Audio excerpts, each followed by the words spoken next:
이어서 26번부터 시작하겠습니다. 서유기에는 있다는 거예요. 최는 이거 가장 난해한 것이 있고, 요 유자는 이제 여기서 끝났잖아요. 전표에서. 그러니까 맨 나중에 해서 서유기는 가장 난해, 이해하기 어려운 것과 요거는 이어주는 거잖아요. 앞에 해석한 다음에 그 다음에 이거 해석하면 돼. 지극히 쉽게 이해될 수 있는 것이 있다는 거예요. 아주 어려운 것과 지극히 쉽게 이해될 수 있는 것이 있다는 거죠. 그럼 여기 이제 그거를 설명하기 위해서 예를 들면 삼도가 제자도잖아요. 제자. 그러니까 손오공, 저팔계, 사오종 세 명의 제자가 이미 있자요. 이미 이르렀어요. 어디에? 장생불로하는 그 경지에 이르렀는데 이 말이잖아요. 하이 어째서요? 손오공은 또 그런 장생불로의 경지인데 또 피는 피고니까 당했다는 거예요. 당할 피자예요. 오행산이라고 하는데 갇혀가지고 거기서 꼼짝없이 이 머물 주고 거기에서 그냥 꼼짝없이 그 산속 그 돌 속에 누를 진짜잖아요. 압력을 준다는. 그래서 거기에 꼭 묶여가지고 당했는가 어째서. 그리고 오능이라고 하는 것은 이건 저팔계죠. 저팔계도 이미 장생불로의 경지에 있는데 오능은 또 어째서 있게 됐냐? 잘못 어긋났다는 차가 아니에요. 잘못 투태함이 있냐 이 말이죠. 잘못 태어났다는 거죠. 투태해가지고. 또 오정은 사오정이잖아요. 사오정은 또 유사하라고 하는 강에 떨어졌느냐. 폄자잖아요. 이게 폄하되어 있냐. 폄하됐다는 말이 있잖아요. 떨어진다. 가치가 떨어졌다 할 때 폄하됐다고 그러는 거잖아요. 오정은 왜 유사하라고 강바닥에 떨어졌냐. 이미 장생불로의 경지인데도. 그래가지고 필수 반드시 이 세 명이 불교에 기의해서 부처님의 그 가르침에 기의해야 비로소 바야흐로 정과를 얻게 되는 것인가? 이렇게 질문을 한 거예요. 이미 몸은 장생불로의 경지에 갔는데. 그래서 요 계자는 요거는 해석을 안 한다고 그랬죠. 대체로 대개 삼도 세 명의 제자가 불교에 귀했는데 이것은 곧 이른다. 어디 이른다는 거거든요. 곧 이 세 명의 제자가 료명은 했어요. 명은 요달했어요. 이미 몸이 체질화돼서 장생불로에 돼 있지만 성품은 요달하지를 못한 것을 말한 것이다. 료명은 했는데 요성은 못했다는 거죠. 경지가. 그리고 이제 오행산이나 운잔동이나 유사 이것은 곧 당삼장인데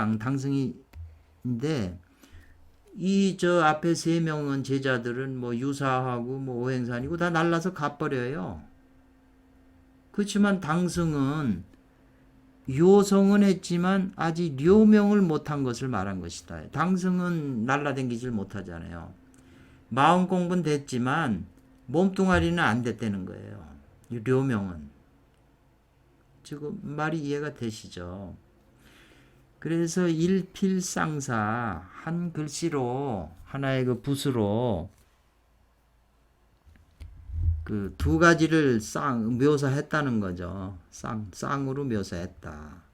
그래서 보여준 게 수성자, 성을 이미 닦은 자는 불가불 수명, 명을 닦아야 된다. 삼장법사잖아요. 수성을 했는데 명이 안 된 거예요. 불가불이라는 건 할 수 없이 어쩔 수 없이 명을 닦아야 된다. 또 수명자는 명을 닦은 자는 이 세 명의 제자는 다 장생불로의 몸을 닦았잖아요. 이 사람들은 또 불가불 어쩔 수 없이 성을 닦는 뜻을 보여준 것이다 이거예요. 다 해석하고 여기로 오기 때문에 요런 그 문맥을 쭉 이어져서 해석을 이렇게 해보면 이제 이건 이렇게 해석을 해야 되겠다는 이제 요령이 이제 스스로 알게 돼요. 그래서 이것을 아는 자라야 비로소 소유기를 읽을 수 있다. 허가가 된다. 이 말이에요.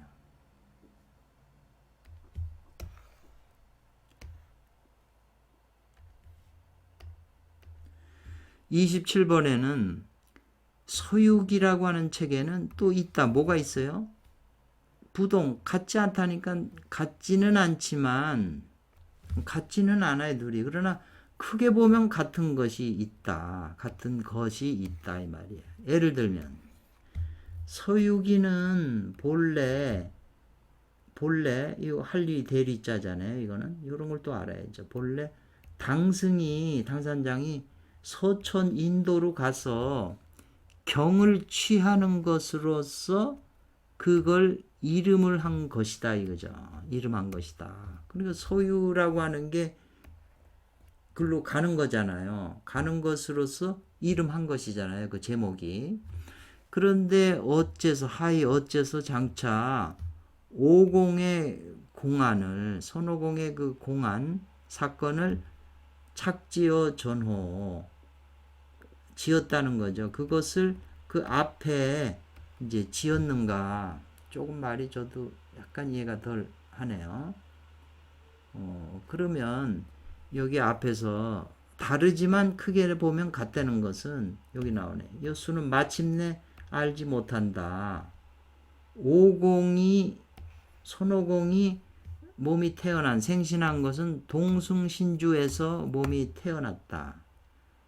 근데 예를 들면 당승은 몸이 어디서 태어났냐면 동토인 대당나라에서 태어났다. 그 동토잖아요. 동승신주잖아요. 동쪽이나 같잖아요. 그러니까 크게 보면 같다는 거죠. 또 오공은 도를 배운 것이 어디에서 배웠냐? 서우가주에서 배웠거든요. 서우가주에서 이제 배웠고, 예를 들면 당승은 서천의 그 뇌음사라고 하는 인도의 그 뇌음사에 가서 경을 취하는 것이거든요. 그 서우가주나 서천이나 또 비슷하잖아요. 다르지만 크게 보면 같잖아요. 또 오공은 밝혔다 이 말이에요. 대도를 밝히고서 이거는 말을 이어준다는 말 이을이 있자니까 이건 항상 나오기 때문에 딱 기억을 하셔야 돼요. 이런 것을 몰라서 이 해석이 안 돼요. 대도를 밝히고 나서 산으로 돌아갔잖아요. 자기 원래 원숭이 부하들이 있는 산으로 돌아갔거든요. 근데 예를 들면 마치 당승은 진경을 얻어가지고 자기의 그 고국으로 돌아갔잖아요. 그것도 또 비슷하잖아요.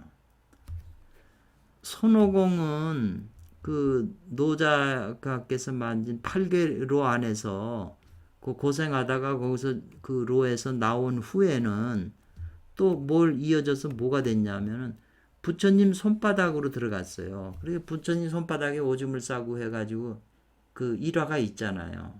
그것처럼 예를 들면 당승은 경을 전한 후에 또 이어져 가지고 서천으로 돌아갔다 이렇게 됐네요. 그러니까 그 일 벌린 일은 같지 않지만 이치로는 같다는 거죠. 그래서 모든 것이 다 하나의 소유인 것이다 이랬어요.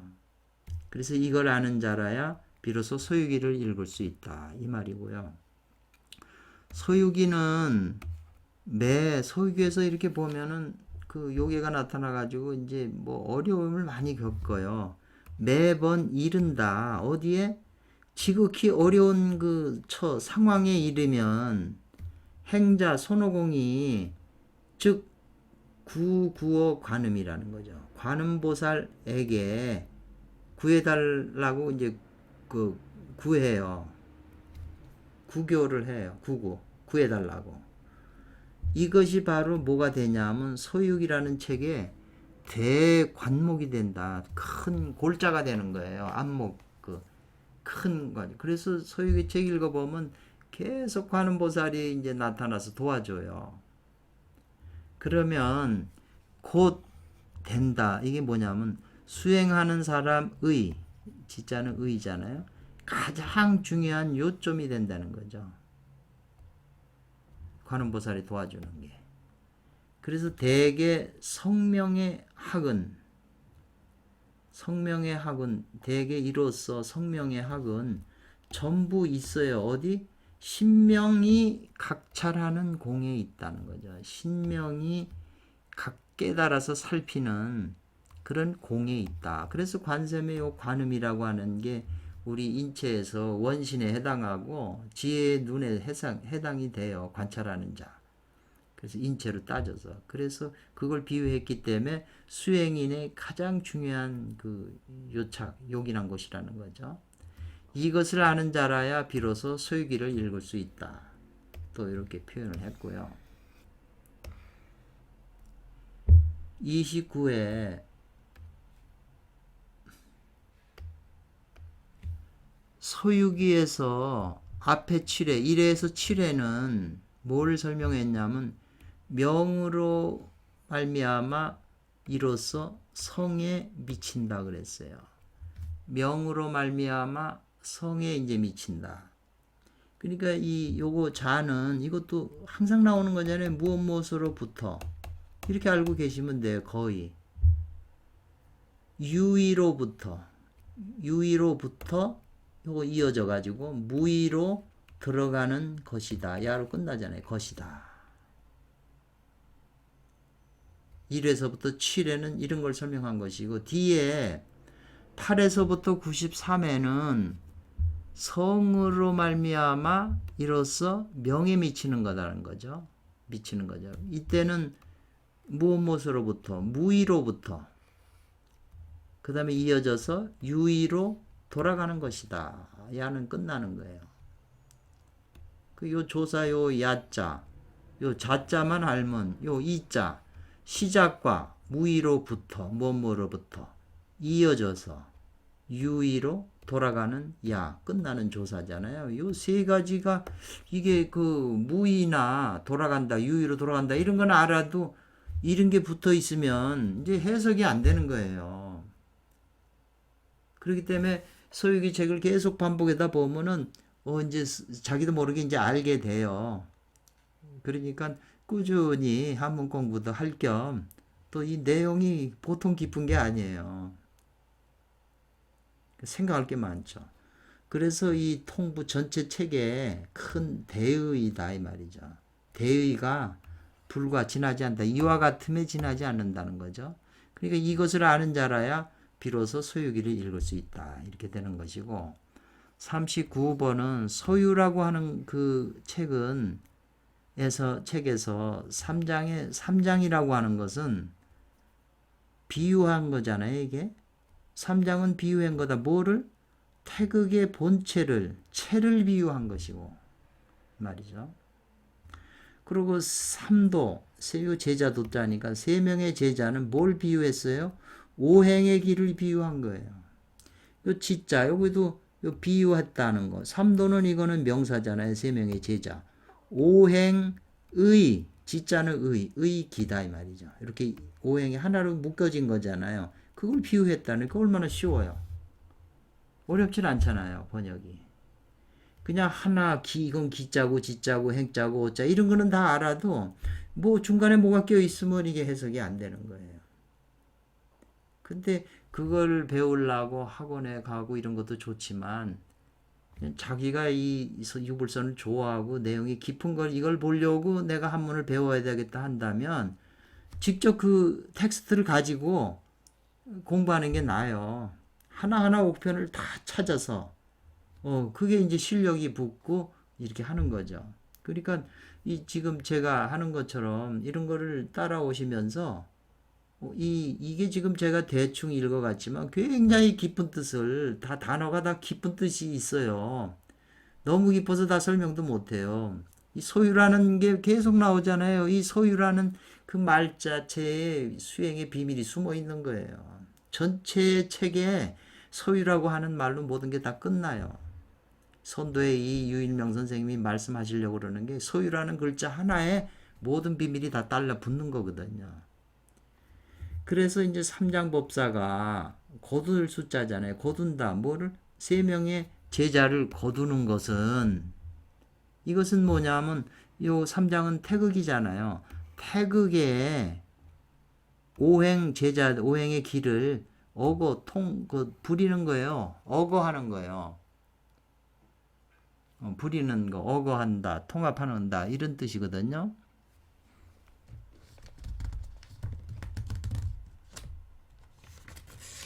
그리고 삼도 세 명의 제자가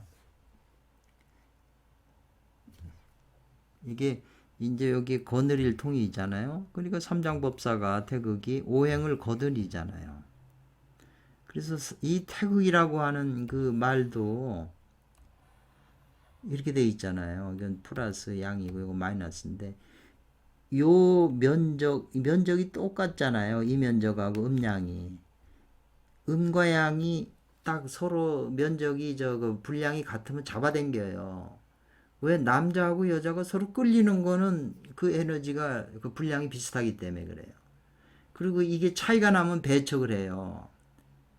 그러니까 그게 이제 묘한 원리가 있는데 이런 그냥 태극이라고 그러면은 그냥 무국태극 이런 거 태극 자체가 음양이 하나로 조화된 거예요.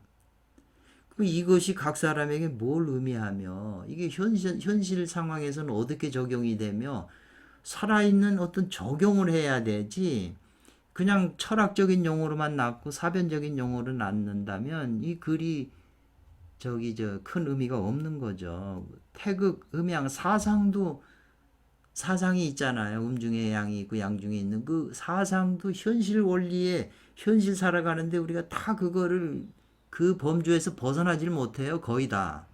그렇지만은 자기 그렇게 행동을 하지만 그게 사상의 원리에 내가 움직이는지는 모르잖아요. 증권분 아니고 하늘에 봄, 여름, 가을, 겨울 봄이나 가을에 비가 오는 것이나 연애하는 거나 증권이 오르는 거나 산에 오르고 내리는 거나 모든 일상생활의 모든 게 사상의 영향을 안 받은 게 어디 있어요. 사상의 영향을 받는다면은 음양의 영향을 받는 거고 음양의 영향을 받는다는 건 태극이고 태극은 또 무극이잖아요. 다 관계돼서 일어나는 일이지 이걸 따로 떨어져서 하면 안 된다는 거죠. 이 오행 음양 오행에 이 오행이 지금 오행을 갖다가 세 명의 제자한테요 비유했잖아요.